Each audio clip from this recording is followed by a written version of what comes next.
किसी ने बड़े कमाल की बात कही है कि कोहरे से सिर्फ एक चीज सीखने को मिलती है कि जिंदगी में जब दूर का दिखाई देना बंद हो जाए तो एक एक कदम चलते रहिए, रास्ता अपने आप खुल जाएगा।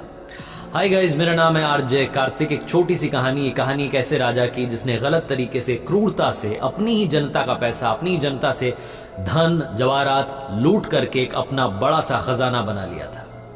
राजा के सामने चिंता यह थी कि उस खजाने को कहां छुपाया जाए, तो उसने जंगल में सुनसान जगह पर एक तहखाना बनवाया। उसकी चाबी सिर्फ दो लोगों के पास थी, उसका रास्ता सिर्फ दो लोगों को मालूम था, एक तो राजा और दूसरा उसका बहुत भरोसेमंद मंत्री।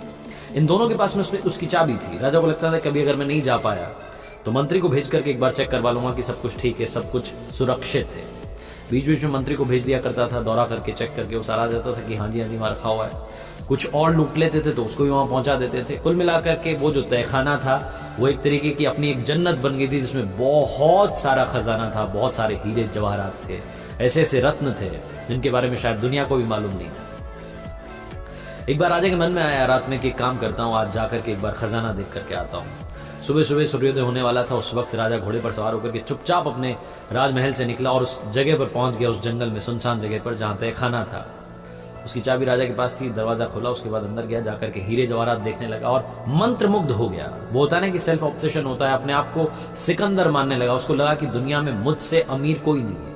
हीरों को देखने लगा, जवाहरात को देखने लगा, रत्न देखने लगा, आभूषणों को देखने लगा। इतना बिजी हो गया, खो गया, अपनी ही दुनिया में था, अपने ही ख्यालों में था। तभी कोइंसिडेंटली वहां से वो मंत्री निकला जिसके पास में उस खजाने की, उस तहखाने की दूसरी चाबी थी।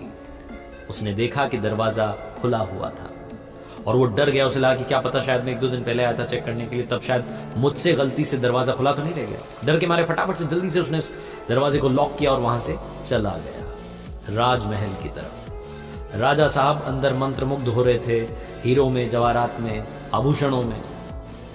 जब उनका पेट भर गया, जब मन भर गया कि भाई अब ठीक है, बहुत देख लिया, अब लगा कि चलो वापस चलते हैं महल की तरफ। जब बाहर आने के लिए दरवाजे के पास पहुंचा तो ये क्या, दरवाजा बंद था। बहुत कोशिश की लेकिन बाहर से लॉक हो गया था। चाबी थी लेकिन उस चाबी का होगा क्या।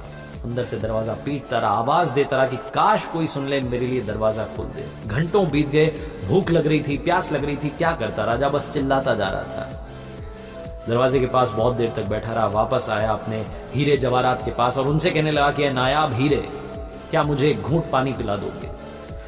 उन रत्नों को हाथ में लेकर कहने लगा कि मेरी मदद कर दो, मुझे भूख लगी है, दरवाजा खोल दो।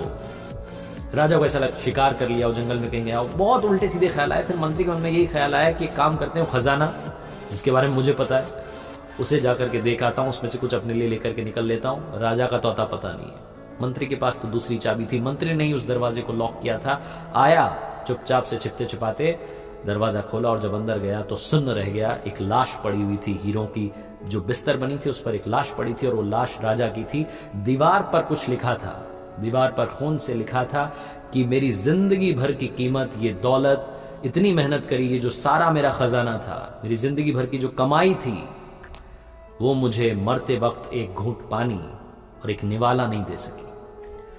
छोटी सी कहानी लेकिन बहुत बड़ी बात सिखाती है। सबको मालूम है बचपन से कि हम अपने साथ कुछ नहीं लेकर के जाने वाले, ना कुछ लेकर के आए थे, ना कुछ लेकर के जाएंगे। सिर्फ अच्छे काम लेकर के जाएंगे, अच्छी दुआएं जो हमारे साथ रहेंगी, जो हमारा जो मेन पर्पस है इस लाइफ में आने का, वही हमारे साथ में जाएगा। अगर कहीं से कुछ दुआ मिली तो हमारे काम आएगी और कुछ काम नहीं आने वाला। लेकिन फिर भी हम सिर्फ और सिर्फ इन्हीं चीजों के पीछे भाग रहे हैं, इतने मटेरियलिस्टिक हो गए हैं कि जो मेन पर्पस है उसे भूल चुके हैं। इस वक्त हम दुनिया में बहुत सारी चीजों में इन्वेस्ट कर रहे हैं, अपने ऊपर इन्वेस्ट कर रहे हैं, अपनी ड्रेसेस पर इन्वेस्ट कर रहे हैं, बहुत सारी जगहों पर इन्वेस्ट कर रहे हैं। एक छोटी सी बात आपसे कहना चाह रहा हूं, अपनी सोल में इन्वेस्ट करना शुरू कीजिए। उसके लिए थोड़ा सा टाइम निकालिए, मेडिटेट करना शुरू कीजिए। आपको अच्छा लगेगा, आपकी सोल को सुकून मिलेगा, आपकी आत्मा को सुकून मिलेगा। आरजे कार्तिक बस ये कहना चाहता है, बांटनी है तो मुस्कान बांटिए, ऊपर वाले के आशीर्वाद के साथ, अपनी मेहनत के साथ और अपनों के प्यार के साथ। कर दिखाओ कुछ ऐसा कि दुनिया करना चाहे आपके जैसा।